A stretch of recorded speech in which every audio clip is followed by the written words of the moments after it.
So tonight, we are talking about Cowboy Bebop. Now, I just recently finished the show myself, and I must say that I was decently impressed. It is one of those that are like widely considered the classics of all classics when it comes to anime. And now that I've actually seen the show and the movie, I have to say that, yeah, I get why. But one of the things I liked the most about Bebop was its art style and its character design. And today we're gonna go through the cast of Bebop, because I want to talk about something that Cowboy Bebop has that I think you don't see that often in anime. It exists, but it's not as common, and that is a ridiculous amount of diversity in characters. And not just diversity in terms of people of different skin tones and nationalities, no. Diversity in, like, its own art style. Because Bebop, I think, managed to make full use of it, and every character looks like a completely different person while still being very faithful to the show's own art style. I'm gonna be spoiling shit in this, so if you want to watch Cowboy Bebop and you want to watch this video, watch Cowboy Bebop first. It'll be worth it, trust me. Okay, 3, 2, 1, let's jam. We begin with Spike Spiegel. Whatever happens, happens. Hi, baby boy. Now, you'd think that Spike is your only main character, but no, Cowboy Bebop is actually split between, like, what, 4 people? But Spike is the one that has, like, the most meat on his bones, despite him being a fucking beanpole in the show. If I was gonna describe his character just at a glance, I would say that he's cool. He has a really cool suit, tie, collars popped, almost always is smoking something. But he has some neat details in his outfit that show that the setting is more futuristic, like the way that his coat is actually fastened is not the way that a normal blazer goes. It doesn't have a lapel, it's kind of weird, but very stylish.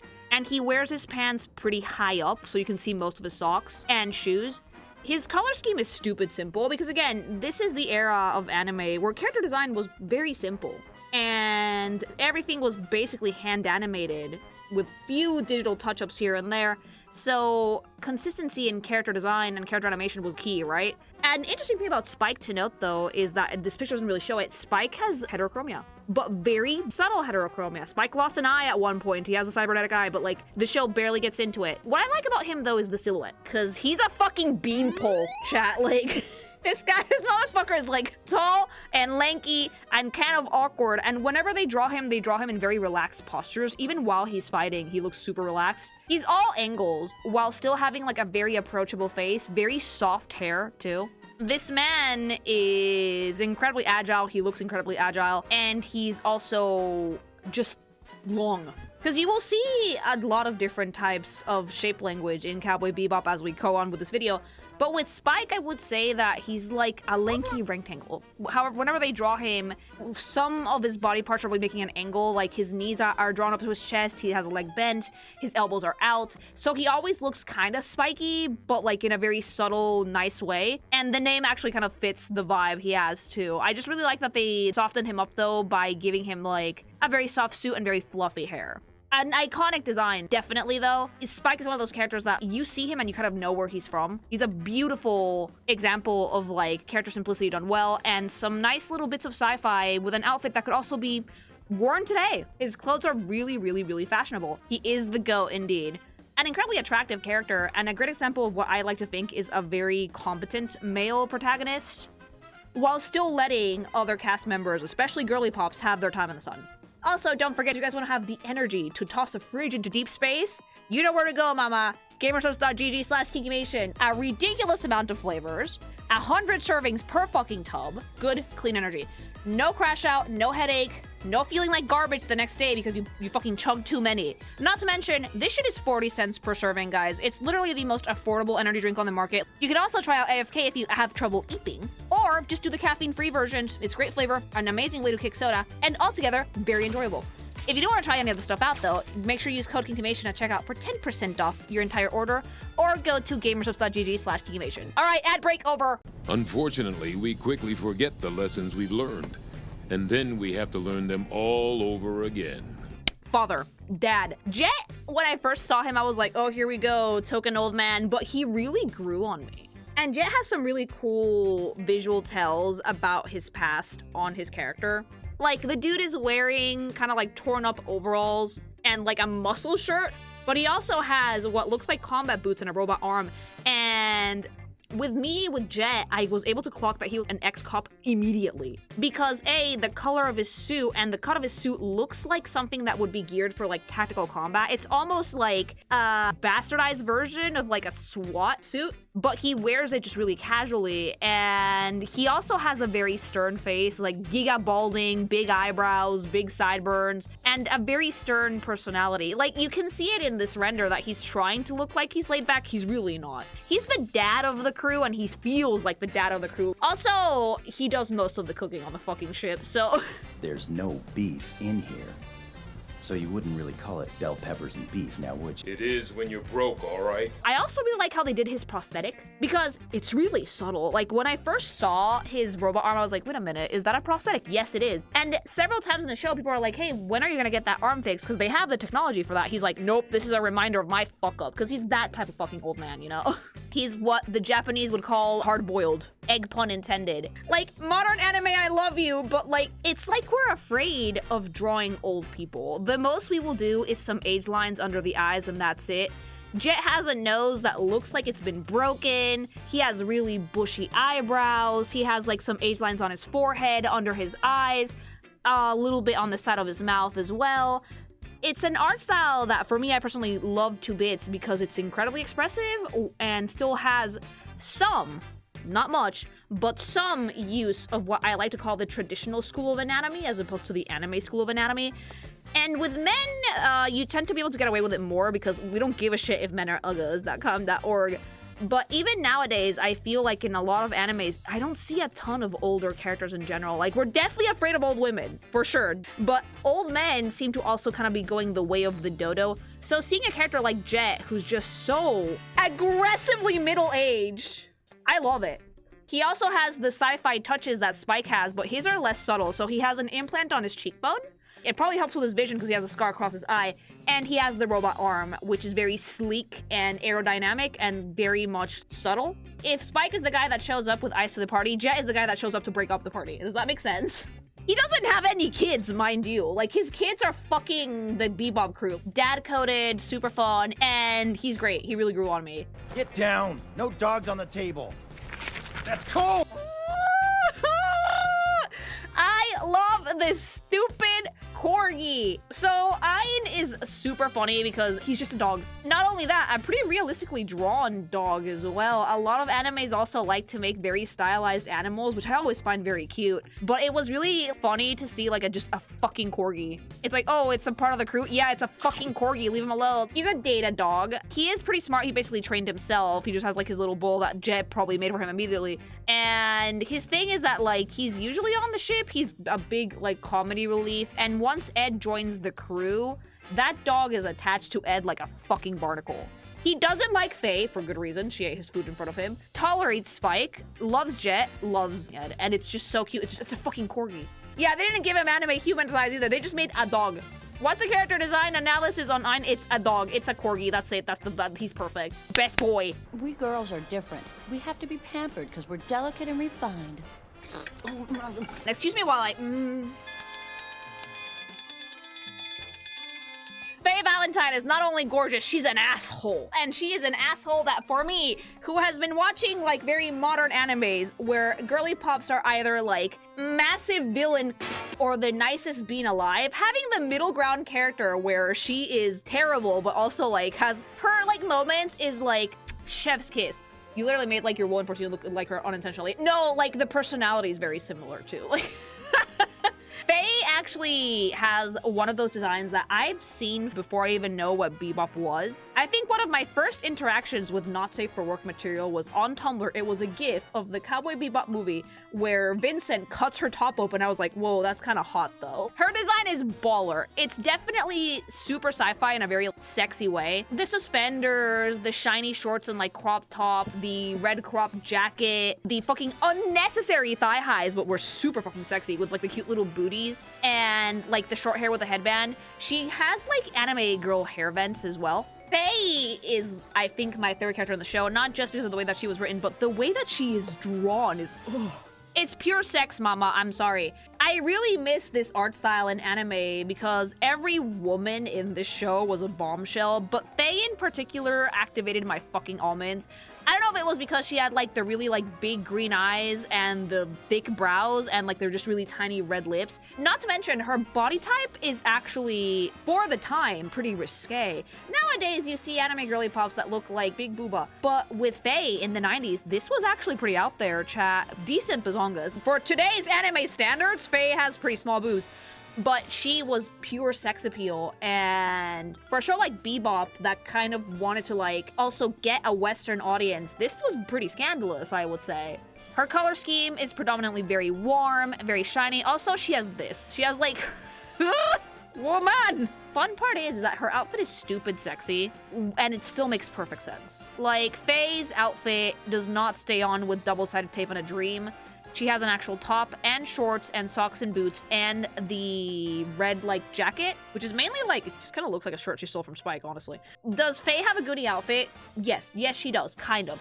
But it's also not, like, sachet poussé in your face, which I always really appreciate because Faye is someone who uses her sexuality to her advantage. She knows she's a fucking bombshell. She's aware. Bleh. She has, like, very thick brows, too. Faye made the best faces in the show. Like, this girl is just stupid expressive, incredibly funny, and an asshole. But then she had moments where she was the sweetest person. She hung out with Ed a lot. She always was, like, receptive to whenever Spike needed anything. In fact, part of the reason why I'm so sad about the ending is because she realized that she had feelings for that cocksucker way too late. I enjoy looking at Faye Valentine. Her story was super sad, but also one of the most intriguing ones in the show. And that face is just everything. She promised Ed that Ed could become a real member of Bebop. And then we have the creature. Ed is a character that I found to be absolutely fucking hilarious from the minute that she showed up on screen. Now, Ed's design is purposefully androgynous because people are in the show are like, wait, boy or girl, like all the time. But it's very obvious that it's a girl because of voice and because of her little face. Interesting thing about Ed, though, is that they almost never draw a nose on her. I don't know why. Maybe it's because she makes a lot of really goofy faces, but for some reason, Ed goes without a nose for the majority of the show, unless you're looking at her from a profile. She has a very scrunkly design, though. She has bike shorts and a very loose, like, white t-shirt, and the focal point for her design are her big hacker goggles, right? She wears those a lot. And she also has, like, very bright orange hair, but, like, a nice tan skin.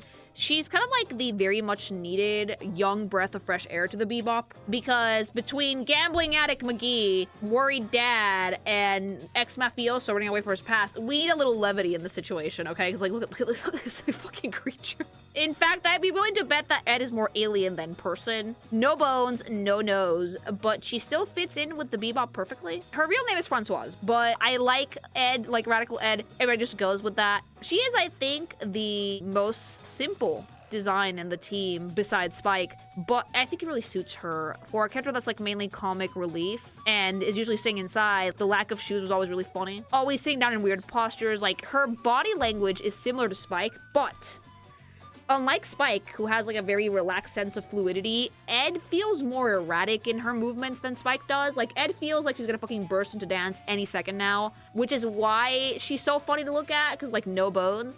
Ed is a creature, a very fun creature, very vibrant color scheme, scrunkly, young, fresh, very fun. All right, so now we're moving on to the second tier of the Cowboy Bebop cast, which is supporting cast. These are characters that are important, but not as important as the main cast. And these are the ones that you usually see in episodes of the show that are a little bit more, what people say, plot relevant, but like the entire show has a plot. It's just weird. Women are all liars. You should know that. This bitch, I'm sorry, she got in the way of my ship. She's gonna fucking catch strays for me. She is probably one of the most alluring anime waifus I've ever seen. She doesn't show up a lot. She shows up in the ending, usually like in the credits and flashbacks. She only really shows up like for real in the last 2 episodes of Cowboy Bebop. And her vibe is just assassin. This is the one that I think was made off femme fatale because she, yeah, look at her. And I want you guys to like see, compared to Faye, how long her face is. She has a very long face, she has a long nose, she has like very like much narrower eyes, thinner eyebrows. The thinner your brows, the older you will look. And Julia's meant to be a way more mature character than Faye. And true to form, she looks like she could kick your ass, which is why Spike was so obsessed with chasing that pussy all over the universe, you know? She has like a super dope vibe. Her outfits are usually pretty simple. She does like a coat, shirt, and pants, or like the catsuit. Usually it's the coat, shirt, and pants. Almost always has sunglasses on her person. Incredibly luscious long hair, which I can tell you was probably a bitch and a half to animate back in the day, but they did it so well though. Every movement that Julia made was incredibly calculated to be mysterious and alluring, and I think that's like the main draw of her character, which is why I like her so much. But mama, you're catching strays from me, because how dare you? Like, Spike was chasing that pussy everywhere. Why did you let him catch up and break his heart so he can go fucking bang Faye? Thank you. Faye is a femme fatale failure, and Julia is a femme fatale success. This is very true, actually. The same blood runs through both of us.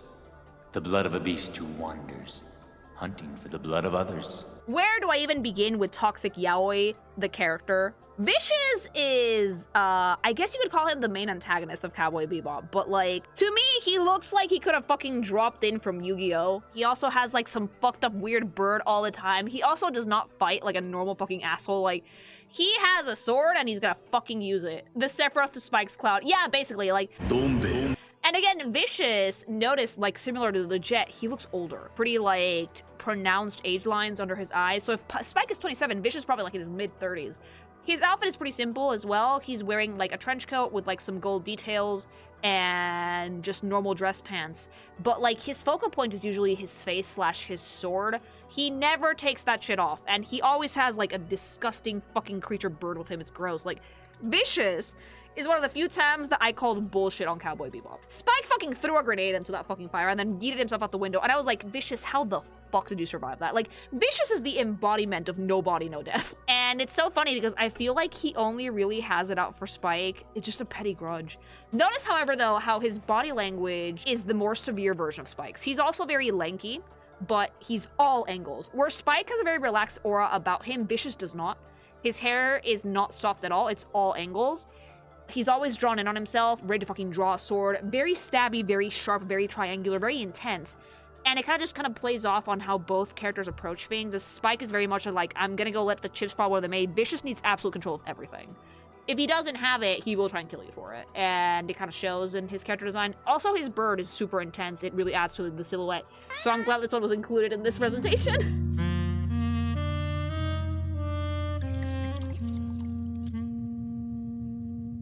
Gren was such an interesting character to me. Because when I first saw this episode, I was just as confused as Faye was. Gren was fucking dope. Incredibly beautiful. And I think that he was down cataclysmic for Vicious even before. He's not trans, by the way. People might think that Gren is trans. He is not trans. He identifies as male, but he has intersex qualities because of some drug-related issues in his past. I'm not gonna get into it. Go watch the episode.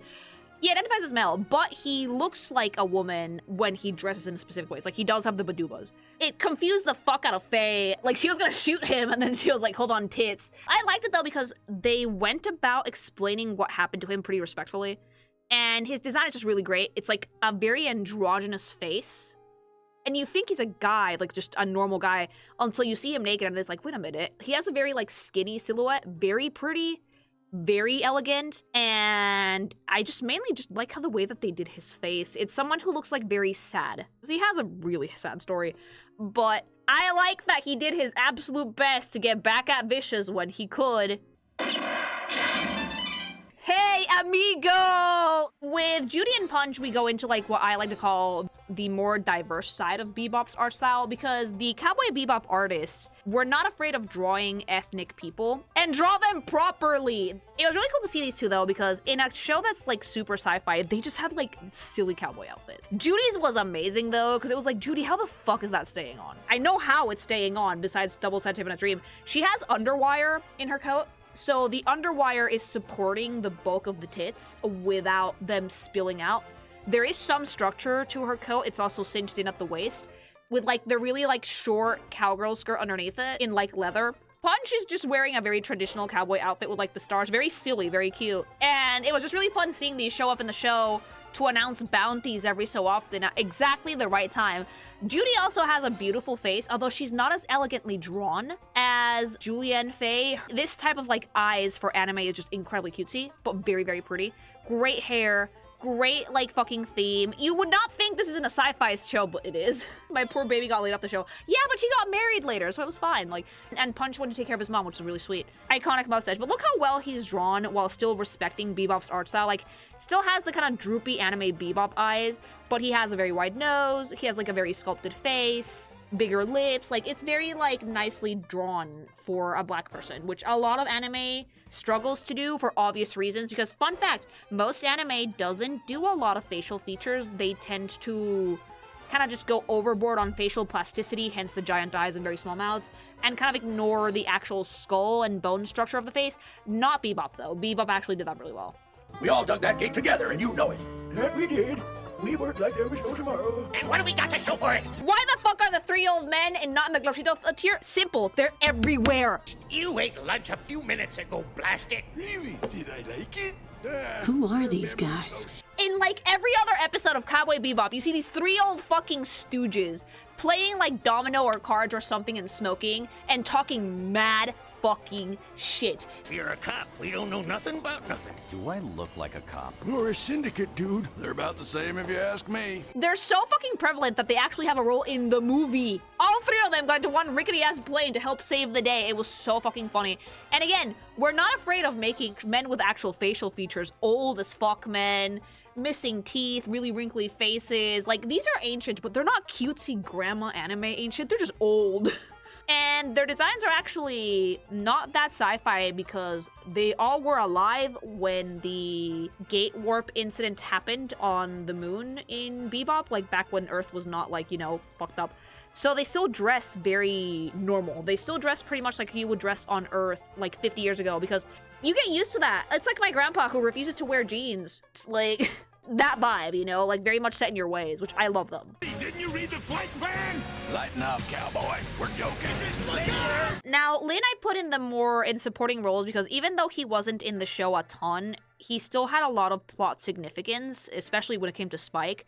Aggressively beautiful face. All sharp angles, insane widow's peak that could kill a bitch, like insane fucking eyes, beautifully long face, very well sculpted. This is like pretty boy for 90s anime. If Jet is supposed to be like old man dad, more realistic facial features, this is the anime toolkit at work. Where are your eye sockets? Yes, who cares? He's gorgeous, you know? We don't give a shit!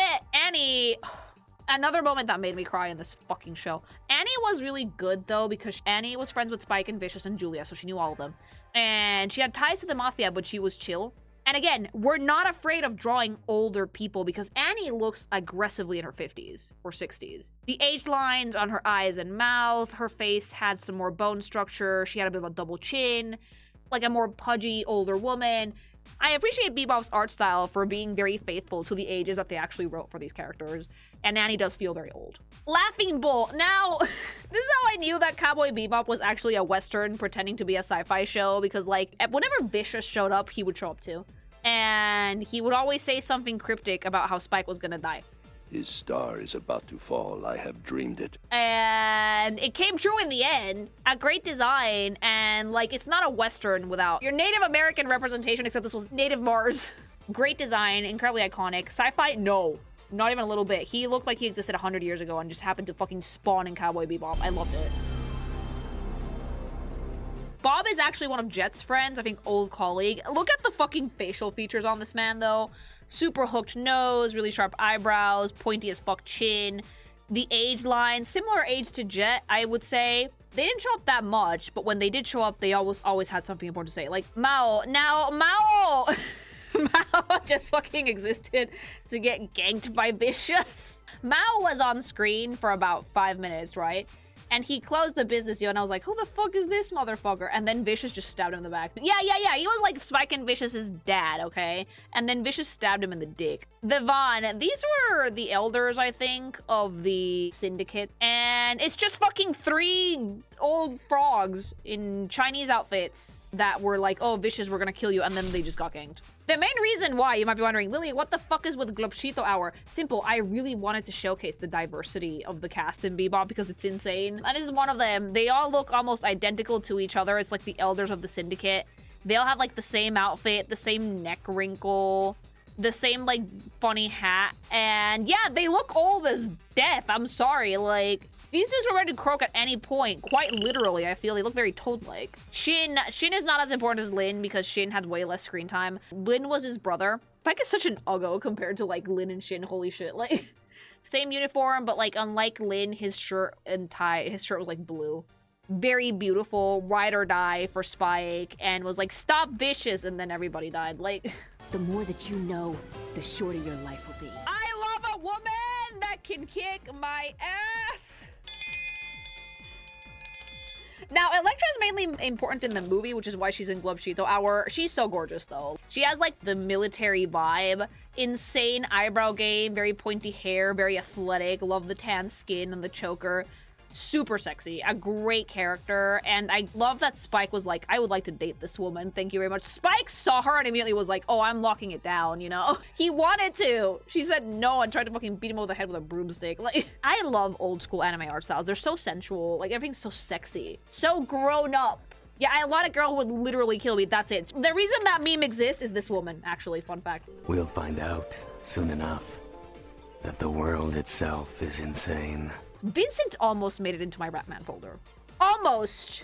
Why? Because of the way he fucking kissed Faye and cut off her top, and I was like, wow, that's kind of hot, but then it was like, no, he's too psycho. Like, Vincent was like almost in the folder. I was dragging the image in, and then he was like, everyone's going to die, and I was like, okay, no. Like, you have a limit. I do. Vincent is my limit. He was so pretty, though. He had like the really wild, scraggly hair, the great beard, like schnoz was beautiful, all black color scheme. Terrible person. But, like, he was also, like, insane. And I did like that, like, he saw Electra and he was like, oh, and then he died immediately. Asimov and Katerina, these were, like, in the first episode of fucking Bebop, and I should have fucking clued in that Katerina wasn't actually, like, pregnant because her stomach was, like, way too low down. I was like, wait a minute, that's not how pregnancy works. I should know, right? I thought they drew her that way just so she could still be sexy, and I was like, bull fucking shit, and then, like, it was like, oh, she wasn't actually pregnant at all, she was hiding drugs, and I was like, oh, that was on purpose. Okay, great. And then, like, all my criticism of Bebop fucking evaporated into dust. I like that because it was, like, very, like, aggressive Latino couple vibes, like, the really sexy dress with, like, the boob window, and, like, he was, like, the trench coat and all scraggly. This guy's actually set the tone for the show. Yeah, I was surprised, because I was expecting Bebop to be, like, a Western, but then, like, someone got shot in the head, and I was like, oh, fuck. Abdul Hakim. Hakim was actually really funny, because he was, like, an illegal pet trader, and Spike was just like, I'm stealing your shit. He looks like an Abdul, I'm gonna say that. Like, the name fits the face, actually. Which is very funny, because apparently he had plastic surgery. But, like, the ridiculous eyebrows, the insane angles, the earrings, so, like, even, like, the furrow, it's just everything. It's fucking great. Lily, I meant that as a compliment, by the way. It's very rare that, like, characters that, like, are named, like, Middle Eastern in anime look Middle Eastern. Usually they will just, like, make them have darker skin and dress them Arabic, and that's it. Abdul actually does look like someone who could be, like, Muslim. Could also be a basketball player. He was very tall. Gordon, who the fuck were you? Oh, right! Yeah, this is the guy that helps you introduce Faye. Owner of a casino. Real dipshit. Blinked out to filth. He's a douchebag, but, like, you know, great character design anyway. Maria Murdoch. Hag! This is one of the episodes that had me dying of laughter because, like, they had that capsule with a virus that could literally turn you into a monkey, and Spike didn't know what it was, so he was like, what the fuck is this? Like, banging it, trying to open it, and, like, the lady in the background, who very obviously knew what it was like, it's just Yzma. The pompadour is insane. Look at those age lines, please. Insane wrinkles, insane facial plasticity. She feels like she could be in a Junji Ito comic and she would fit right in. Insane character, I love it. Oh, child, psycho, yeah. I love this one because, like, it was like, oh, he doesn't age because something happened with the gate disaster that made him just immortal forever, and they never explained it. They just went in, were like, yeah, this child doesn't grow. Here's a thing, a stone that can make him age and die immediately. And then Spike turned it into a bullet, shot him in the head, and as he was dying, he was like, do you finally understand what I mean? And Spike just goes, no. And then leaves. But Like, I like how they draw kids too, like younger kids, because like it has like the really big eyes and like bigger ears, and like it shows like the head to shoulders ratio compared to like the adult characters of the cast. VT, no, I love her. I love her. This is a lady, by the way. This is a lady. She's an actual badass, and Spike actually reminds her of her husband. Fun fact. She had a great episode. She was a great character. Oh, what's that aggressive truck driver energy? She is a truck driver. Like, if you guessed trucker, if you saw her and guessed trucker, yes, she is, but for space. Rocco and Stella, oh, Rocco made me sad. Rocco was like, Spike, teach me to fight. And Spike was like, why? But he taught him anyway. And then he biffed it at the end anyway. And Stella was his sister. She was blind, but she was really sweet. MPU, I thought MPU was going to join Bebop for a second. I thought that Ed kept him, actually. I think that she did. MPU was an AI that gained sentience and not evil at all. He's just bored. But he never showed up again. I thought he was going to be like the AI for the Bebop after a while. Alisa. This is Jet's like ex-wife. And she's so pretty! So, like, Jet was so fucking married to his job that he fumbled this baddie. This doll-like face, giant eyes, beautiful eyebrows, like the adorable pixie cut. Jet fucking had that and lost it because he was too much of a hard-boiled egg. He fumbled it so bad. I'm sorry, Jet, you fucked up so much. Yeah, she dumped him for a loser, too. I was like, well, shit, she'll learn. Rhint, loser!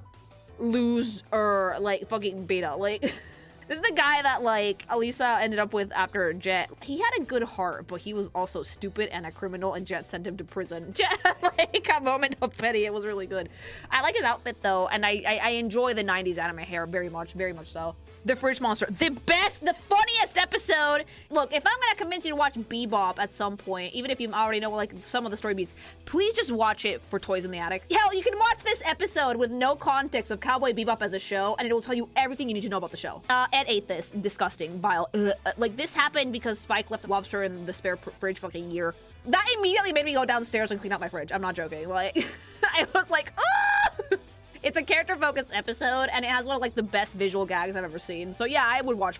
The Fridge Monster's fucking hilarious. Watch that episode. Chess Master Hex. A character that made me simultaneously super happy and super sad, because he became friends with Ed, because apparently Ed is really good at chess. Bad guy. Here's the fucking punchline. Bad guy who made his plan 50 years in advance. It worked out perfectly, but took 50 years for the plan to work, and he went senile and forgot about it. That's it. Whitney.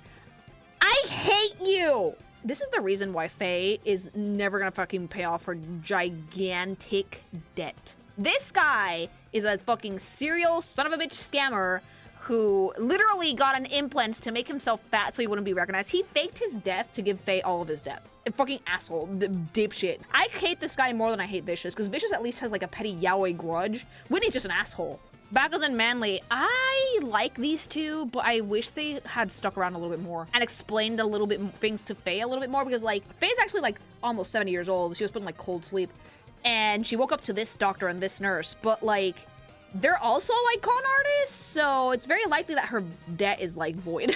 They're very funny designs though, because it's just like an older dude and like the very stoic nurse, and that's it. Udai, I actually... Hello. Wait, why is there a real person here? That you drew a fake mustache on. This is the Netflix one. No. Wave! God fucking damn it, Wave. Let's talk about how fun Udai's design is, because he's actually supposed to be like a visual juxtaposition to Jet, believe it or not. Where Jet is more filled in and has a very kind face, Udai is like very scraggly, long, and looks very mean, very intense. Yeah. Udai is Jet's Vicious, actually. Yeah, indeed.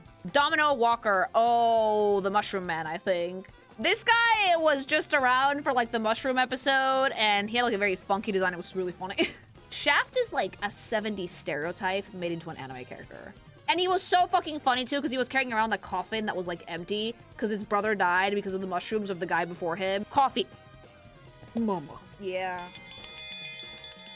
Coffee is also a bounty hunter. She was in one episode, but her design was so bombastically sexy that I just never kind of got over it. Now, Doohan and Miles, I would have put them in supporting, except they were only in one episode. Spike has a spaceship called the Swordfish, which is an incredibly sexy design for a machine, fun fact. This is the guy who basically built it, and he gave it to Spike, and that's his assistant. The episode is great, go watch it, I'm not gonna tell you what happens, but they have really good designs, because like Doohan is like super long and square. It's like Spike in like 50 years if he hadn't bit the big one. Like, big nose, really angular, brow ridge, a lot of good age lines.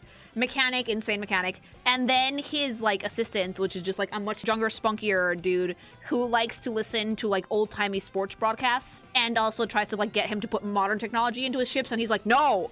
The vehicle reveal shot goes so hard. Yeah, watch this episode as well if you can, because it's just really, really fun. Hello, boy. Mad Pierrot. This episode was so unnerving. Mad Pierrot as a character, I want you guys to watch this, so I'm not gonna spoil it, but insanely unnerving. I spent the entire episode on edge because this character creeped me out so fucking bad. And then, like, the end of the episode was like, oh no. Pao Meifa, yes, Jet's other adopted daughter. Super cute. She kind of reminds me of, like, the girly pup in Castle in the Sky because of, like, the braids. She has great eyebrows, and I don't know if you guys can clock it, but she is, like, Chinese fortune teller coded. Great, cute little dress. I like that Cowboy Bebop's characters, their outfits range from super sci-fi to just normal people clothes. Because again, for them, this was not, like, retro-futurism, this was the future. So they thought they were gonna be, like, a nice blend of modern clothing with ultra-modern sci-fi things, too. So that's why there was, like, a really good balance, and that's why most of the cities in Cowboy Bebop actually looked like normal cities in the 90s. You can call me Wyatt Earp. Huh? Reach for the sky, Teddy Bomber. Cowboy Andy, fucking dumbass. This is like the perfect example of you are more likely to hate someone who is similar to you than someone who is completely different. Because this is basically a blonde, more stupid, low IQ version of Spike Spiegel. And Spike hated this dude immediately, and Faye hung out with him. She went on, like, a date with him. And with her, like, fucking amazing ballroom saloon dress. Like, oh, so gorgeous. And she came back to the Bebop and she was like, so this dude is basically Spike. And Spike got so fucking moldy about it. His design is so fucking funny, though, because it's just a cowboy in, like, a horse. And, like, he's not, does he look like he belongs in Cowboy Bebop? Yes, because the Cowboy Bebop is a Western. But, like, does he belong in a sci-fi setting? No. In fact, this is what they should have done with that one character in Honkai Star Rail that was, like, a robot cowboy. They should have just done this. It would have been much funnier. Like, the horse is much smarter. The horse can ride an elevator. And then at the end of the episode, he's like, now I am a samurai. It's like, why are you like this? He showed up in the movie, by the way. He was just there, chilling. Teddy Bomber, hilarious character as well. Wait, why'd you pick this picture? He has, like, 5 other outfits. This was one of the bad guys in the show that I actually ended up really liking because he was trying to, like, give his grandiose explanation of why he liked to blow stuff up, but he was always interrupted by Spike and Andy, so it was like, dude! Lee Sampson, a fucking goated character who literally was only a terrorist because he was, like, bored. They annihilated his fucking game, and he got really mad about it, though. Look how fun the diversity in Bebop is, because we've seen black guys of, like, every age at this point, and they all have completely different faces. It's great. Dr. Londes. This one made me really sad. This is the one where we found out that the dog can actually hack stuff, too. It's not just Ed. The dog can hack things as well. So this episode's actually really sad and one of the best ones that the show has, so I wanted you guys to watch it. But it's like a cult leader who's a projection. Let's call it that, without spoiling the episode. And the cult leader design is actually pretty sci-fi because he's wearing, like, weird, like, purple robes and he has, like, the third eye and the color scheme is, like, really extreme. But, like, he's meant to look off-putting like that on purpose. It was a definitely very weird episode, but I think it's one of the best ones the show has. If you're gonna check it out, check out that one at least. Siniz Appledelhi is actually Ed's dad. And this person beat Spike in a fight without moving from his spot. So this tells you the caliber of woman that Ed is gonna grow up to be. He's a really fun character. He's, like, basically a meteor hunter.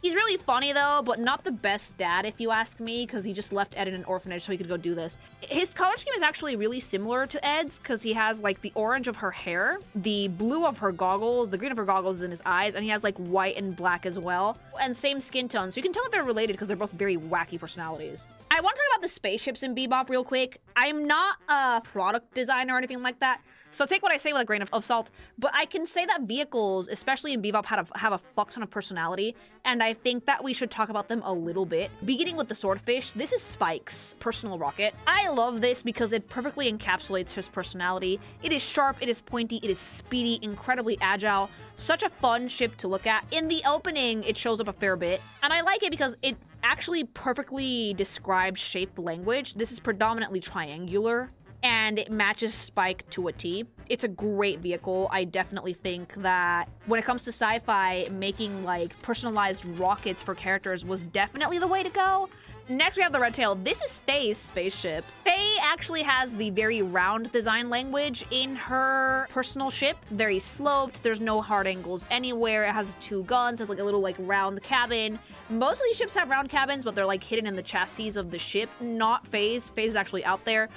It actually is an inverted version of her color scheme. She has the yellow pod and the red are accents, and the big purple, which is like the same color as her boots, is the main color of the ship. It's really cute, and it's almost kind of flirty in a way as a spaceship, so I think it suits her perfectly. It's also a very like tricky ship. I think it looks tricky to maneuver. And very slippery. It's one of those ships that, like, whenever you see someone dodging projectiles in Bebop, it's usually Faye, which kind of ties to her very slippery personality. So it's a really, really cute one. And then finally, we have the Hammerhead. This is Jet's ship. And you will notice immediately that the shape language for the Hammerhead is square as shit. Super reliable, super sturdy. He doesn't use it that often, but when he does, he drives it really, really well. It's, I think, the slowest of all of the personal aircraft that the Bebop has, because I think it's almost like a tow ship, like a tow truck type vibe. And it's just an incredibly reliable ship. It always works when Jet needs it to. It fits Jet's personality to a T, though, because he is, I would call him the brains of the group. He's not the muscle, so he doesn't have a lot of firepower. It's mostly just very dependable little thing. Here's the Bebop. Now, the Bebop is a combination of all 3 types of shape language in the actual shows and the individual ships. You have the pointy nose of the Swordfish, but it's a little bit more curved. The more, like, rectangular bits of the Hammerhead. And then it has, like, little hook arms and little, like, sloped details like Faye's ship does. And also, the back of the ship kind of looks like the barrel of a revolver gun, which is, like, very cowboy, very Western. It's a much bigger ship than what it looks like, believe it or not. It can carry all 3 of those fighters, no problem. And even though it's such a big ship, the Bebop has a really small crew. Color scheme-wise, it's very, like, chill, like muted brown. It doesn't have anything super flashy, because it's just kind of like a normal-ass ship that they live on, you know? And that was, I believe...